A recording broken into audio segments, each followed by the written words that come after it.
आज हम parallel resonance circuit को पढ़ेंगे। इसमें क्या होगा, हमारे पास आप देख सकते हैं एक इंडक्टर है जिसकी इंडक्टेंस को हमने कैपिटल L से ज़ाहिर किया है, एक कैपेसिटर है जिसकी कैपेसिटेंस को हमने कैपिटल C से ज़ाहिर किया है और सोर्स वोल्टेज को V से रिप्रेजेंट किया है। अब क्या होता है, इस वोल्टेज की वजह से इस ब्रांच में करंट जाता है और इस ब्रांच में करंट जाता है जिसे हम ब्रांच करंट कहते हैं। तो जो इंडक्टर की तरफ करंट जाएगा उसे हम IL कह देंगे और जो कैपेसिटर की तरफ करंट जाएगा उसे हम IC कह देंगे। अब ये जो हमारा इंडक्टर है इसकी इंडक्टेंस को हमने कैपिटल L से ज़ाहिर किया है, लेकिन इसकी रेजिस्टेंस आइडियली तो ज़ीरो होनी चाहिए, लेकिन ज़ीरो रेजिस्टेंस नहीं होती, बट नेग्लिजिबली स्मॉल होती है, बहुत थोड़ी होती है। दूसरी बात हमें मालूम है कि capacitor always draws a leading current. Capacitor में करंट लीड करता है, वोल्टेज लैग करता है, जबकि कोयल में इसकी ऑपोजिट होता है, वहां पर कोयल लैगिंग करंट ड्रॉ करता है।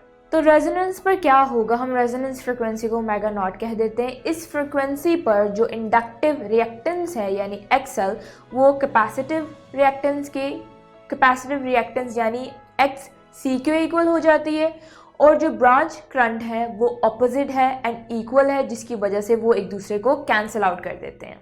तो आइडियली करंट ऐसा लगता है ऑलमोस्ट ज़ीरो आ रहा है हमारे सर्किट में, क्योंकि हमारे कॉइल की स्मॉल रेजिस्टेंस है।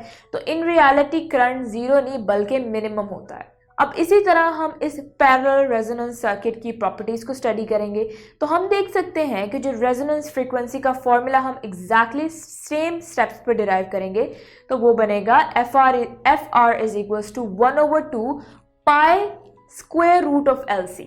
अब because current is almost zero यानी मिनिमम, तो इम्पिडेंस क्या होगी, रेजोनेंस फ्रीक्वेंसी पर मैक्सिमम, एंड ये अगेन रेजिस्टिव होगा इम्पिडेंस।